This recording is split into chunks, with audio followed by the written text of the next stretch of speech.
मित्रांनो, जर मी तुम्हाला सांगितलं एका 60 वर्षापेक्षा जास्त वयाच्या महिलेने अनवाणी धावत संपूर्ण महाराष्ट्राला थक्क केलं, तर तुमचा विश्वास बसेल का? जिच्याकडे महागडे शूज नव्हते, ब्रँडेड कपडे नव्हते, मोठं प्रशिक्षणही नव्हतं, पण तिच्याकडे एक गोष्ट होती, ती म्हणजे हार न मानणारी जिद्द. लोक तिच्यावर हसले, तिला कमी लेखलं, तिच्या वयाची थट्टाही केली. पण त्या दिवशी तिने फक्त शर्यत जिंकली नाही, तिने लोकांचा अहंकार हरवला, गरिबीला हरवलं आणि जगाला दाखवून दिलं की स्वप्नांना वय नसतं आणि जिद्दीला मर्यादा नसते. पण तिच्या धावण्यामागे एक अशी वेदना होती जी ऐकून कदाचित तुमच्या डोळ्यातही पाणी येईल. तिने ही शर्यत प्रसिद्धीसाठी धावली नव्हती, तिने ही शर्यत फक्त पैशासाठी धावली नव्हती, तर एका आईच्या हृदयातून आलेल्या प्रेमासाठी, आपल्या लेकराला वाचवण्यासाठी आणि त्या एका ध्येयासाठी ती जीव तोडून धावत होती. आज आपण छोट्या छोट्या कारणांसाठी हार मानतो, वेळ नाही, वय झालं, परिस्थिती चांगली नाही, पण या महिलेची कथा तुमच्या प्रत्येक सबबीला कायमचं शांत करेल. हा व्हिडिओ संपेपर्यंत शेवटपर्यंत नक्की पहा, कारण शेवटी मी तुम्हाला असा एक जीवनाचा धडा सांगणार आहे जो कदाचित तुमचा विचार करण्याची पद्धत बदलून टाकेल. ही आहे जिद्दीची, संघर्षाची आणि अशक्यालाही शक्य करून दाखवणाऱ्या लता भगवानकरे यांची प्रेरणादायी गोष्ट. आज मी तुम्हाला अशा एका महिलेची कथा सांगणार आहे जिचं नाव कदाचित तुम्ही ऐकलं असेल, पण तिच्या संघर्षामागची खरी गोष्ट फार कमी लोकांना माहिती आहे. कल्पना करा, तुमचं वय 60 वर्षापेक्षा जास्त आहे, घरात गरिबी आणि दिवसभरात कष्टाची मजुरी करावी लागते. शरीर थकलेलं असतं, पायात महागडे रनिंग शूज पण नाहीत, धावण्याचं कोणतंही प्रशिक्षण नाही आणि समोर उभे आहेत तरुण ताकदवान स्पर्धक. तुम्ही काय कराल? बहुतेक लोक म्हणतील हे माझ्याने होणारच नाही आणि ते तिथेच हरून जातील. पण एक आई अशी होती जिने परिस्थितीने हार मानली नाही, कारण तिच्यासाठी ती शर्यत फक्त एक स्पर्धा नव्हती, ती होती तिच्या लेकराच्या आयुष्याची आशा. एका बाजूला गरिबी, दुसऱ्या बाजूला मुलीचा आजार आणि तिसऱ्या बाजूला संपूर्ण गावाचं हसणं, बोलणं आणि कुणाचीच साथ नव्हती. लोक म्हणत होते या वयात धावणार, जिंकणार, अशक्य. पण मित्रांनो, इतिहास नेहमीच अशाच लोकांनी घडवला आहे, ज्यांनी जगाचं ऐकण्याऐवजी स्वतःच्या मनाचं ऐकलं. त्या दिवशी ती महिला धावायला उभी राहिली.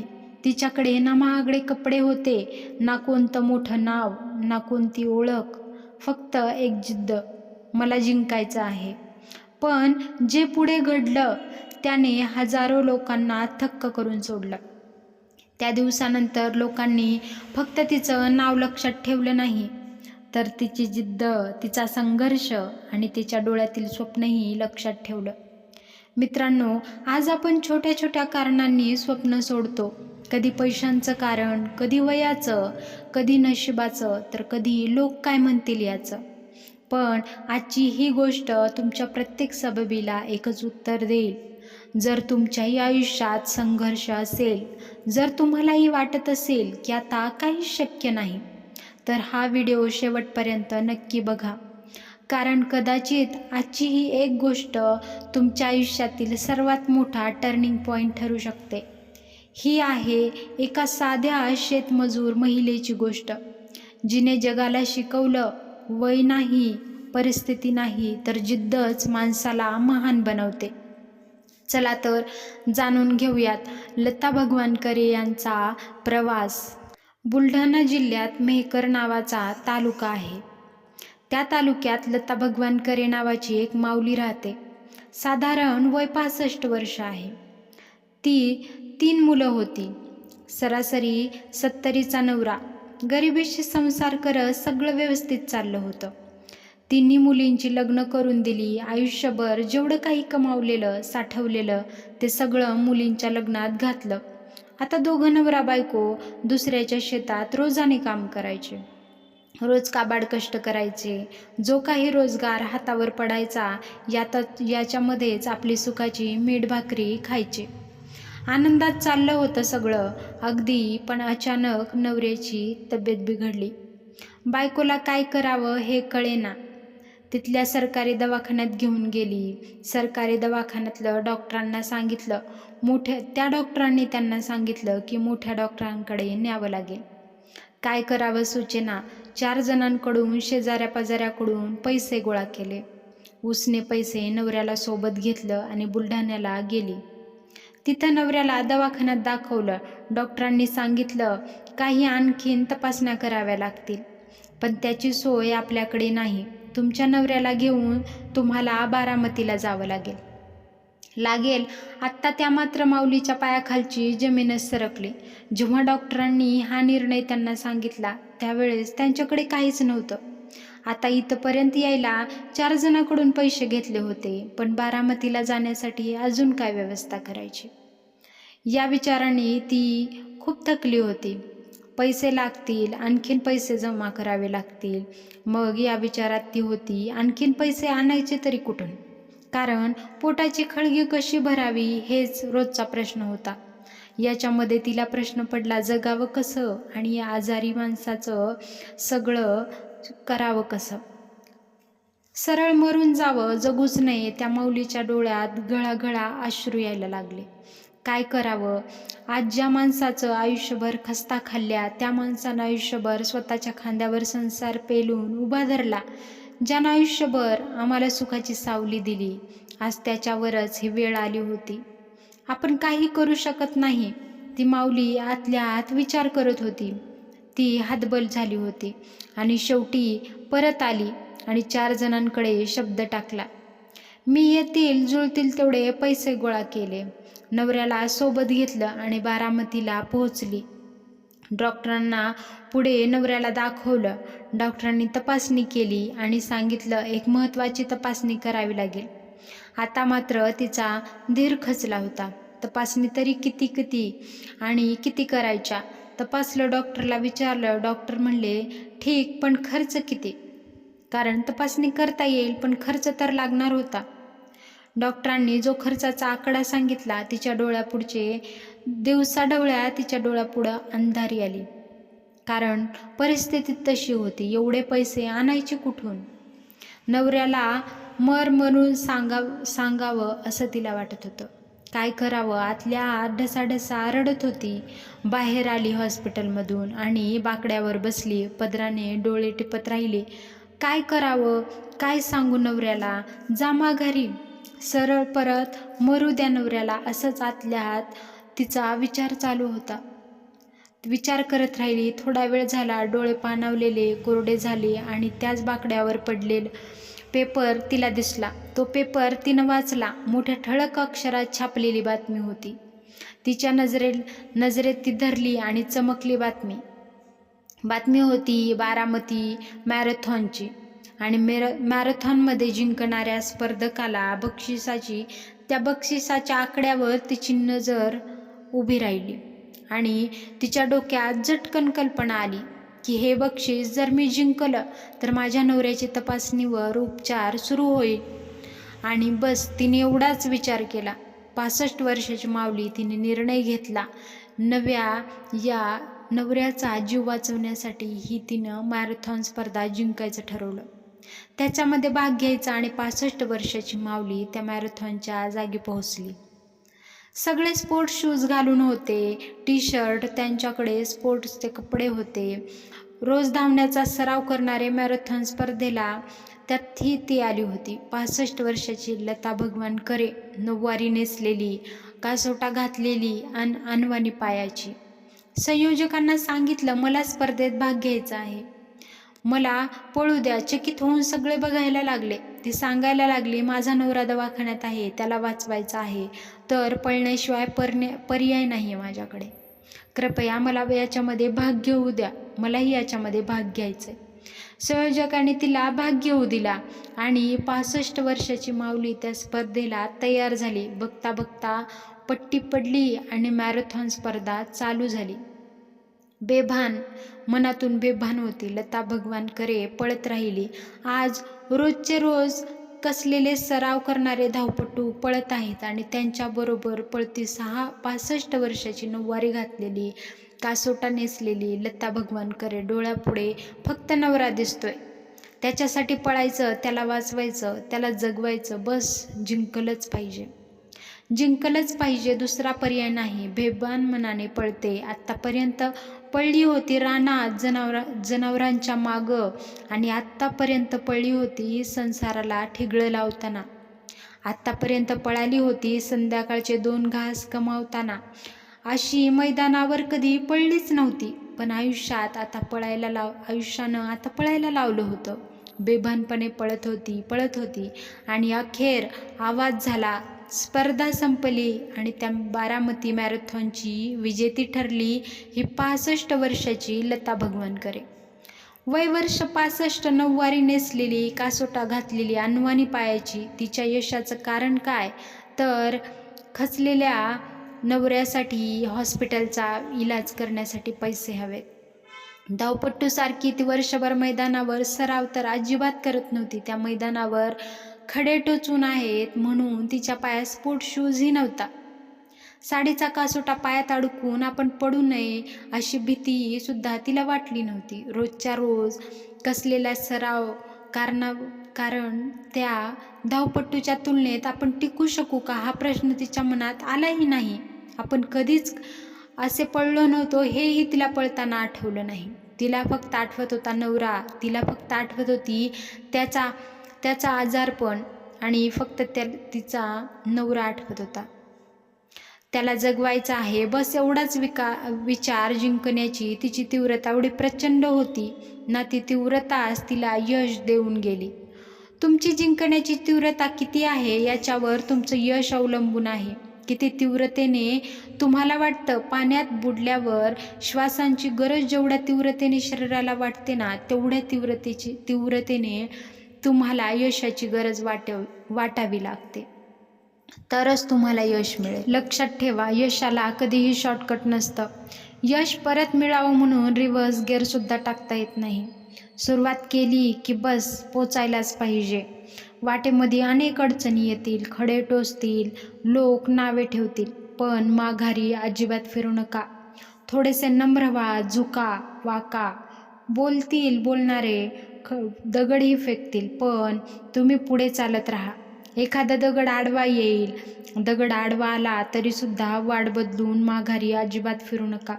सरळ चालत राहा, त्या दगडावर उभे राहा आणि स्वतःची उंची वाढवून घ्यायला शिका.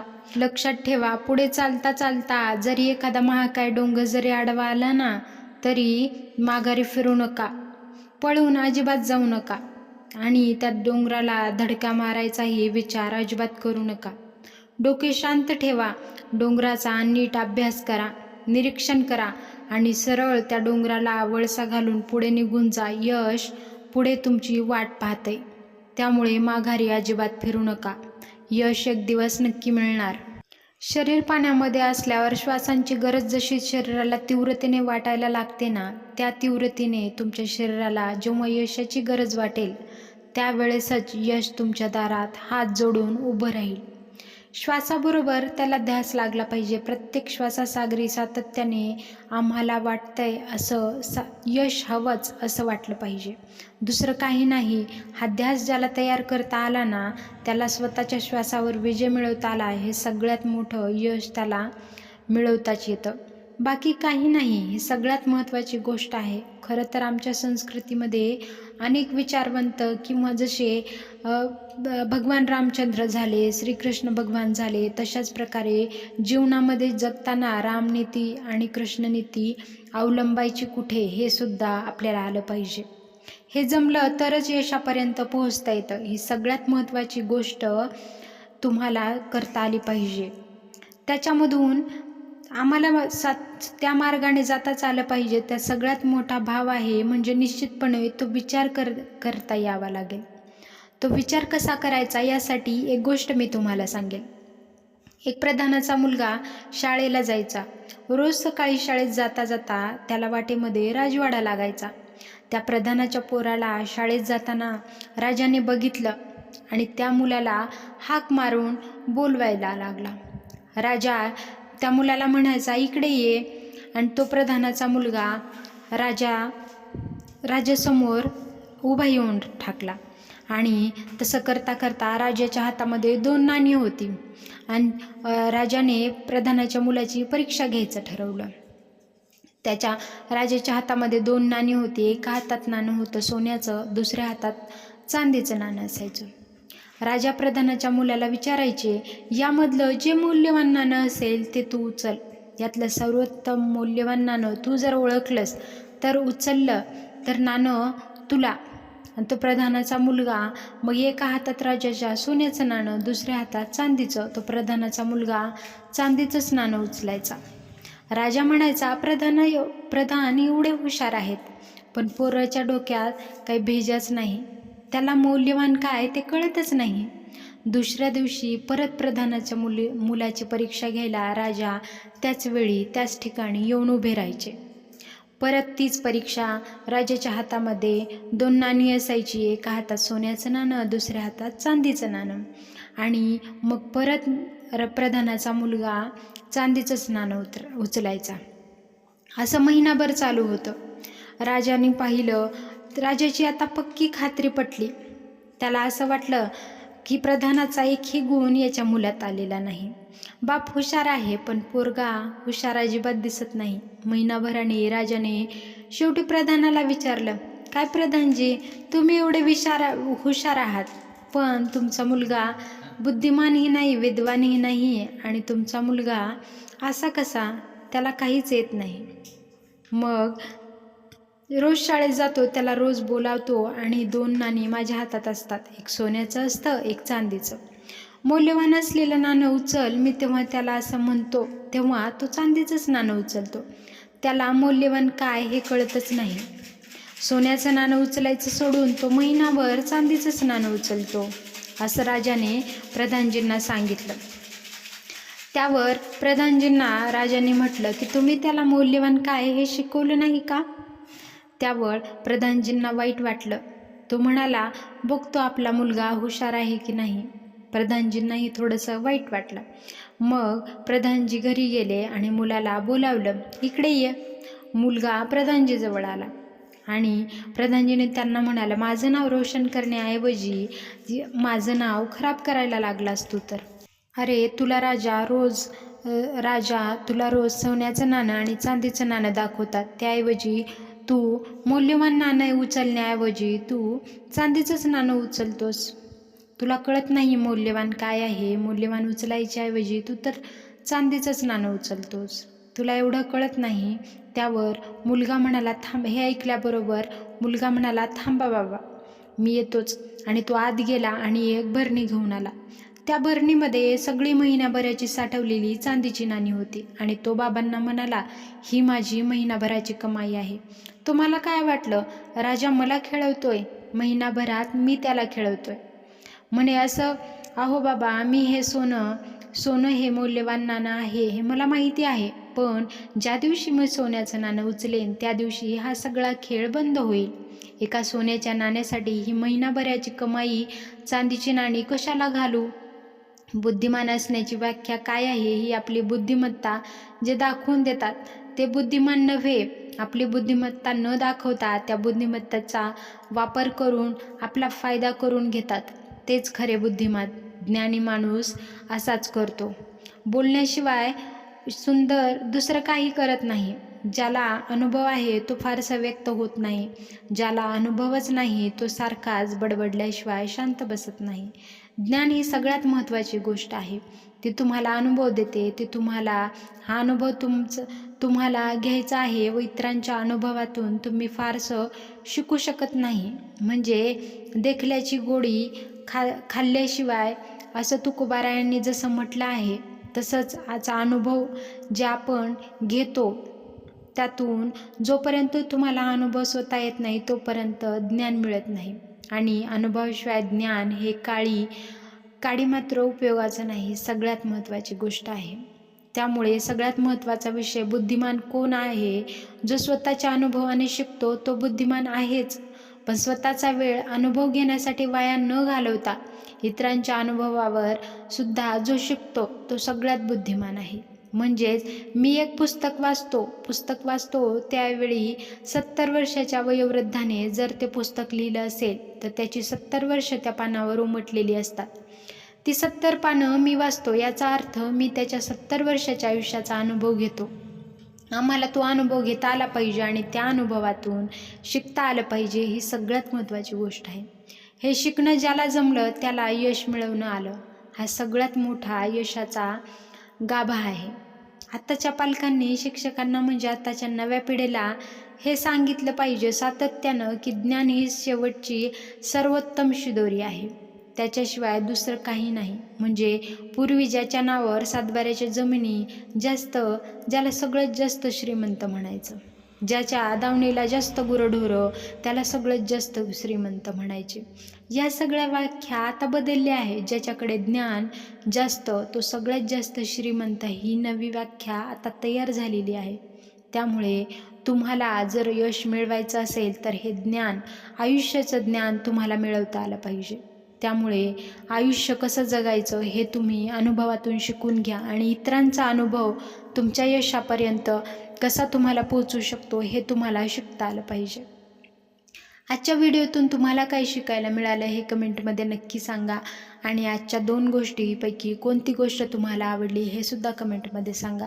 आजचा व्हिडिओ जर तुम्हाला आवडला तर तो कसा वाटला हे सांगून चॅनलला नक्की सबस्क्राईब करा. असेच नवनवीन विचार पाहण्यासाठी भेटूयात नवीन व्हिडिओसोबत, नवीन विचारांसोबत. नवीन व्हिडिओमध्ये चॅनलला नक्की सबस्क्राईब करा. धन्यवाद.